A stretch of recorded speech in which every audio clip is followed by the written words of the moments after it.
Welcome to Black Nouveau. This is our edition for May. I'm Joanne Williams. Milwaukeeans recently had to say goodbye to two public servants. We'll remember community volunteer Gwen Jackson and journalist Greg Stanford.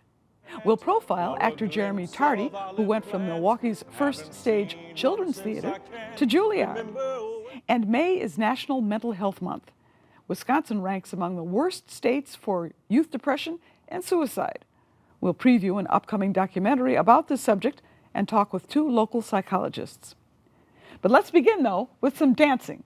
It's also a cultural exchange. 7, 8, 1, 2, 3, hit. 5, Dance, 6, 7. a form of individual expression, a form of cultural celebration, and a way to educate and share traditions.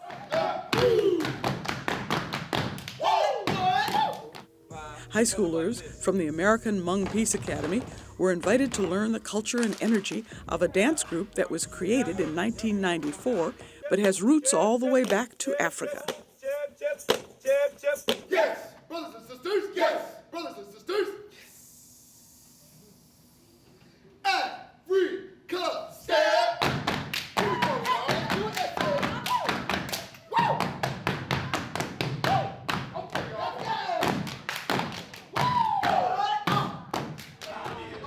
Matthew Evans, Renique Murray, and Vincent Montgomery are members of Step Africa. They danced in Milwaukee at the Marcus Center for the Performing Arts. They hail from all over the country and bring many talents besides stepping to the group.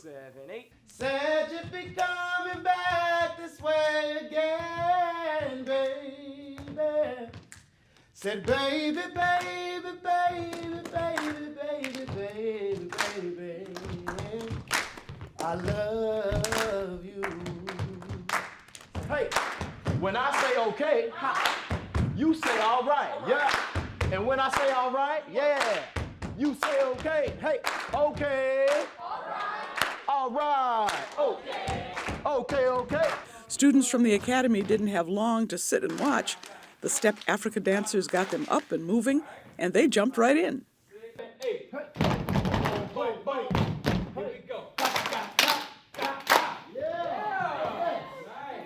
At the beginning of the lesson here, you were trying to keep up. Was it a little challenge? It was a challenge, yeah. Why? It was fast, so it was kind of hard to keep up with them. But, yeah. What do you think you learned today? I learned a lot about myself, like whether I can, like how physically like well I am. Step by step, clap by clap, the culture that is shared by African-American college students all over the country was shared with Hmong high school students. Many people can be separated in the world, but together they can create and become as one to create like a dance or something that represents their culture. Do you think dance is like a language? I think yes, it's also like a language and like expresses their culture in a form of art. And then the teenagers turned teachers. They showed the Step Africa dancers some moves from their culture. 1, 2, 3, 4, 5, 6, 7, 8.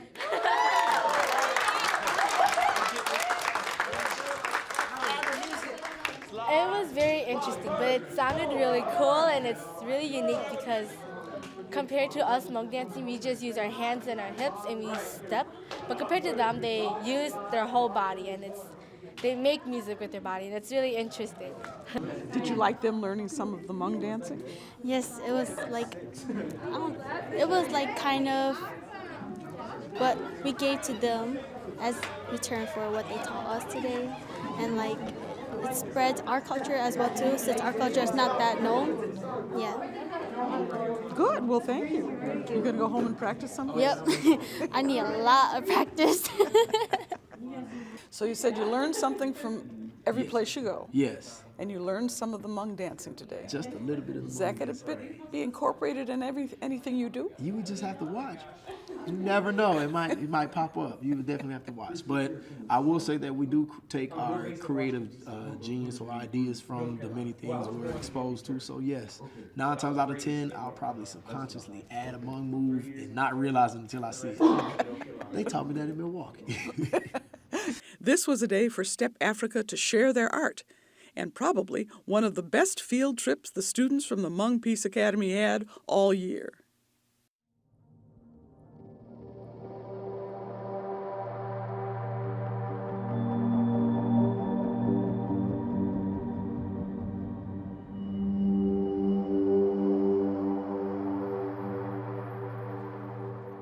I was born addicted to heroin. When I was only 3, that I was sexually assaulted. I wrote a goodbye note when I was 7 years old. I was homeless for about 3 years of my life. I was being bullied in school as well. I heard the whispers behind me. It was hard to walk down the hallways alone. I did it all day, every day. I live with depression, anxiety, and obsessive-compulsive disorder. As a transgender person, I've experienced anxiety because society has tried to make me someone I'm not. We're here To tell you, that you're not alone. Alone.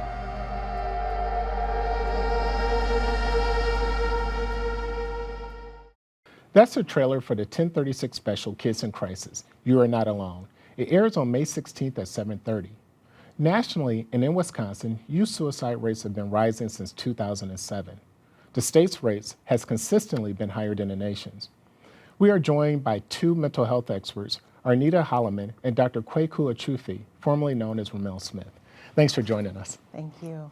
So Arnita, I'll start with you. Why have the rates been rising since 2007? So if you look at the research, there are conflicting reports about why the rates are rising. I think there are 2 things that are noteworthy and worth, bringing forward. One is if youth have a lack of healthy social support. So having a healthy, stable support system is extremely important. And when you have a youth that has 2 or less than 2 healthy social supports in their life, that's an increase. That's a possibility or risk factor for increase in suicidal ideation and suicidal attempts. The second thing I think is racial discrimination. When youth experience racial discrimination, it's a difficult thing to deal with. It's a difficult thing also to express, and sometimes their behavior may be things that may not be socially acceptable, and it's also difficult to make sense of for yourself. You may not like me because of what I'm wearing or my glasses. That's something I can change. I can't change the color of my skin, and so that's inherently a part of who I am. And so if I can't change that, and I know that that's important, then I may struggle with what to do next. Yeah, Kwaku, I came across this study, a report in Science News. It basically says suicide rates for children ages 5 to 12 are roughly twice as high for Black children as for white children. But that number reverses when kids hit the age of 13 to 17. Why is that? So what you have to look at is when we deal with trauma, and to deal with what the Queen said, when we talk about racial socialization, how we raise our children based on how they look in America, now they're going through a whole lot of different situations. And if you look at some of the research, it'll tell you that children specifically in the inner city have PTSD, post-traumatic stress disorder levels as high as children who are living in the Middle East, as high as soldiers returning from those combat areas. And when you go through their day-to-day struggles but don't have the cognitive ability to understand how to deal with it, you will think about things like suicide. And they always talk about suicide being something where you say it's a permanent decision for a temporary problem. And so with people who don't have the cognitive ability, they may move towards that. Now, as you get older, now you have a few more resources on how to deal with it, and you can deal with it. And now when you start to deal with the opposite race, now they're dealing with struggles that they never had to deal with before. And so now suicide becomes an option. So how is a parent supposed to bring up the conversation about suicide? I know that's something that is very difficult to talk about. How do you bring that conversation up to your kids? Well, just like you said, you bring it up. It's hard to talk about, but it's even harder to have to deal with and deal with the aftermath. So what you do is you talk to them at developmentally appropriate times. When situations happen, we say, when is the right time to deal with it? Sometimes we don't know, and it just happens organically. We have to let that happen. So you say, when do I do it? Whenever you see a movie and you see death, you start to introduce the concept of death. What's a natural death? What's an unnatural death? And as you start to do that based on the child's ability, the child to understand and the situations going on in life, that's when it becomes on the parent's discretion. Arnita, is there specific language that a parent should listen for or a guardian should listen for? Sure, if the youth is talking or writing about suicide, so if they are already starting the conversation, then you want to join them in that conversation. And not be afraid to use the word suicide. So sometimes people are afraid that if you say it or you bring it up, that's going to put thoughts in their mind. That's not the case. So definitely if they're talking or writing about it, if they're talking about friends who are also doing suicidal, if they're having suicidal ideations or that kind of thing, that's a good time for parents to jump in there. Is there a behavior or is there anything that puts your kid more at risk for attempting something like that?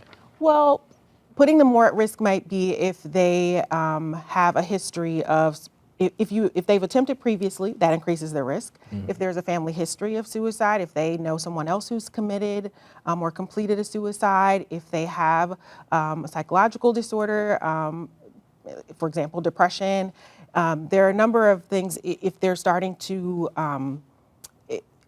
when they're experiencing developmental changes, it's important to be paying attention to what's going on because like Dr. Kwaku said, it's a time when they're experiencing a huge amount of change, but they don't have the cognitive or emotional resources to deal with all of that in a way that might be healthy.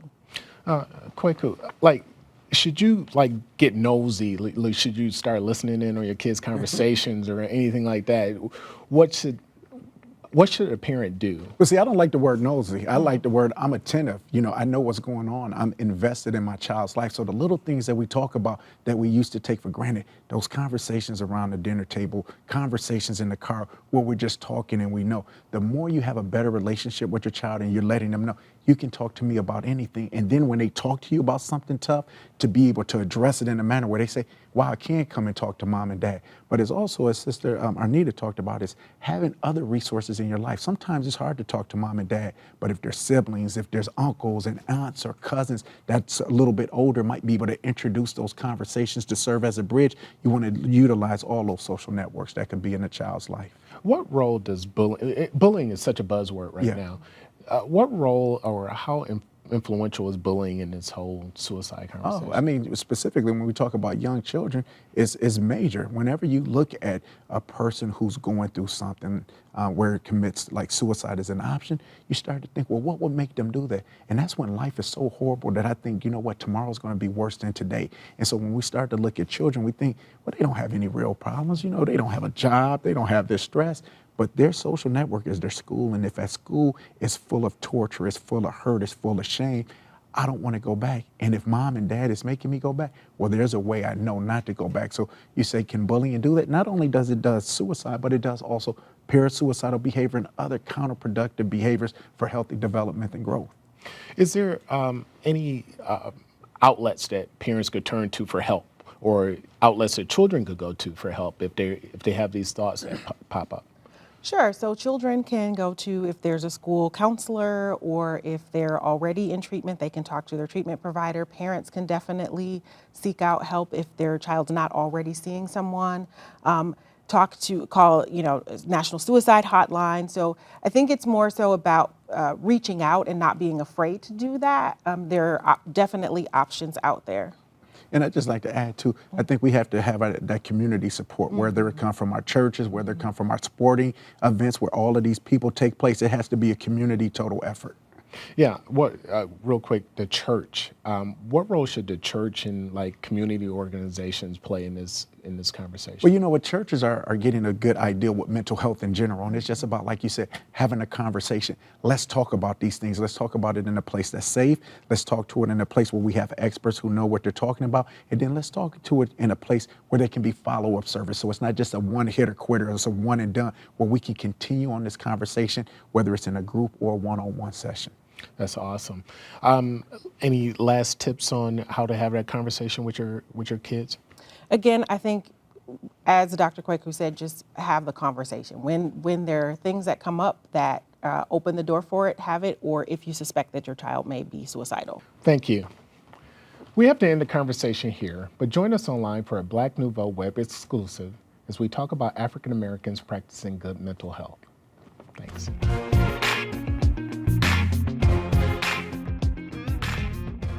Olive plant, haven't seen one since I can't remember when. Ain't it good?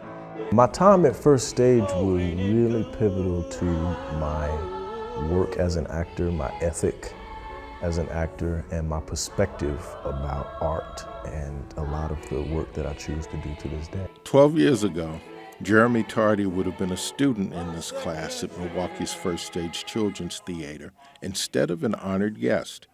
The actor returned home last fall to be the featured speaker at First Stage's Impact event. I had a lot of exposure to opportunities here.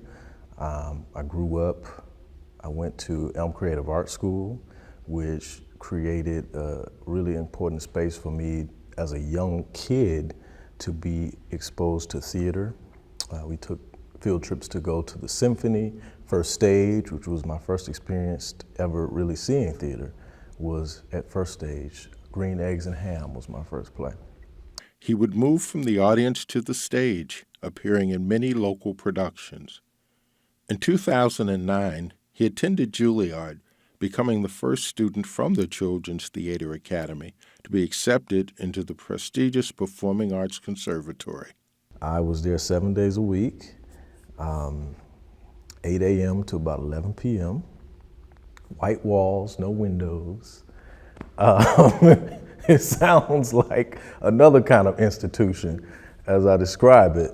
But the amount of work that we got from having to memorize poems, memorize lines from Shakespeare or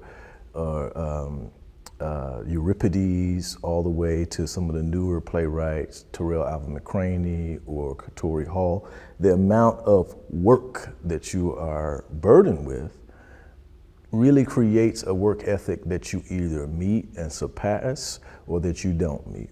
And most of the time, people have to meet it. Since graduating, his career has included work on the film War Dogs and roles on television series including Ballers, The Mindy Project, and a recurring role on Dear White People. This is what happens when a country refuses to address its history with slavery. We need to do here what they did in Germany. What? I meant the educating kids about the nation's horrible past part, not the concentration camp part. I want to be able to and intend to be in films and shows that are challenging and inspiring and hopefully groundbreaking and new in terms of thought, in terms of things that we have not yet seen on screen. Those are the things that actually draw me, or things that I haven't seen or read before. Fans of superheroes will see him in Marvel's upcoming TV series, New Warriors. It's something that's close to his heart. I love martial arts films. I've been training in martial arts a lot for one of the projects I'm working on, and some of my favorite movies, martial arts movies. So that's definitely a genre that I will be gearing into a lot as well, action movies and stuff like that. I think it's important for those of us who have access within the industry and resources to also reach out to those others who are trying to come up, or who are trying to get those stories told, or who are trying to get seen or bring their thoughts and opinions into these rooms, whether it be the writer rooms or what have you. So that's a large part of what I want to do too. I want to produce. I want to be able to produce movies and TV shows. Clap your hands for Gwen Jackson. That means you've been volunteering for how many years, you figure? Well, 70. 70 years. 70 years, that's right. Why volunteer? Why give of yourself so much? Because you get so much back in return. You really do. You get to know people. You get to have a skill, probably. It's just a wonderful way of serving the community. And I just love my volunteer work. I love all the volunteer work I do. And I do it because I always feel that when you're a volunteer, you're just as important. I mean, your work is just as important as the person who gets paid. People who get paid get a paycheck, but people who volunteer get a payback. And the payback is just feeling good about what you do. Gwen Jackson came from a family of 10 kids. She and her husband Steve were married for more than 50 years and had 2 children of their own, Stephanie and Michael. Gwen Jackson began volunteering at 9th Street Elementary School. She also volunteered for the Urban League and the YWCA, but the Red Cross took her heart and sparked her competitive juices. I was the Red Cross volunteer in school. You know how they have Red Cross March, used to be Red Cross Month, and they would have, that's when the school kids would, and all the homerooms and things would get money for the Red Cross. Well, I decided that I wanted to do some volunteer work, so I'd be a Red Cross volunteer. And so my homeroom always gave the most money for the Red Cross, and I always got a little certificate, so I've been trying out for those certificates all my life almost. Little Red Cross certificates turned into shelves and shelves filled with awards and recognition for her service to Milwaukee. Gwen just had the ability to take in all of these different things, the symphony, the art museum, the Greater Milwaukee Foundation, SDC. I mean, all of these things were part of what she did, and she gave herself to all of them. It's absolutely remarkable. Over the years, with the Red Cross, Gwen Jackson went from volunteer to leading all volunteers. She was selected as national chairman of volunteers for the Red Cross, and people looked to her for advice and direction, including the president of the National Red Cross at the time, Elizabeth Dole. I think that she's a great role model for leadership of all kinds. In 1988, Milwaukee County Executive Tom Ament asked her to chair a county committee on early childhood education. She did such a good job that the Milwaukee Public Schools changed the name of 21st Street School to Gwen T. Jackson. The students are taught about how she served her community. They honor her annually, and they painted this mural that hangs in the front hall of the building. She's this community's heart, I think. I think she's this community's heart and soul. I mean, who gets a school named after her while they're still with us, right? Besides maybe a president. Now look, if you want to live a longer life, you'll be a volunteer, because all studies show that people that give of themselves and volunteer live much longer than people that don't. It's such a wonderful feeling when you do something for somebody and you don't expect anything in return. But it's wonderful when they come up and say thank you. It's such a wonderful feeling. It really is. I just can't express it any more than that. It's a wonderful feeling when you can give and don't expect anything in return. Do our best, pursue our passion. Gwen T. Jackson, let's stand up and make things happen.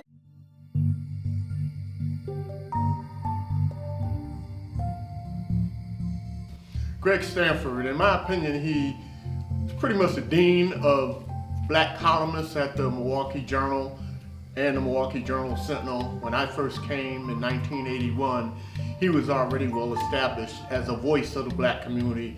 And he was someone that I basically looked up to and sought to not duplicate, but to stay true to what he was doing when I became a columnist years later. I think the thing that most impressed me about Greg Stanford is that he was in demand as a speaker. I think it was in the 80s or so, and he gave a talk at a university or some sort of program where they gave him an actual large amount of money. And I was impressed when I heard that he donated that to what I believe was one of the beginning scholarship funds for the Wisconsin Black Media Association. So in my mind, that was always really a true mark of the kind of man Greg Stanford was. He did not let his personal thoughts get in the way of facts. And that's a true journalist to me, and that's what he is. And that's what I noticed about him, and I appreciate it. So I guess today you would call it old school, which is the way we did it back then, and the way he did it. And you could always learn something. He would always leave you with some information, something you didn't know. Yeah, Greg was obviously a vital player on the editorial board. Sports teams talk about impact players. He was an impact player all the way. He had a powerful voice and was a fighter for the community. I didn't go to this meeting, but there was a story about Governor Tommy Thompson coming in to talk to the editorial board, and he apparently spent much of the time scolding Greg for editorials he had disagreed with. And I think I know Greg took to heart that old quote about journalists, that they are there to comfort the afflicted and afflict the comfortable. I think Greg's a very good journalist. He's very thoughtful. He's a good writer. He's always very curious. He knows about a lot of different subjects that he can discuss. You may not realize that he knows about such a variety of subjects, but he does. I think he's a very good journalist, and I regret that we don't have him writing for a media outlet right now. Be sure to join us for the next edition of Black Nouveau. It's June 6th at 7:30 right here on Milwaukee PBS. We'll visit Andre Lee Ellis and the Garden at 9th and Ring. We got this. And that's Black Nouveau for this month. I'm Joanne Williams. Thanks for watching.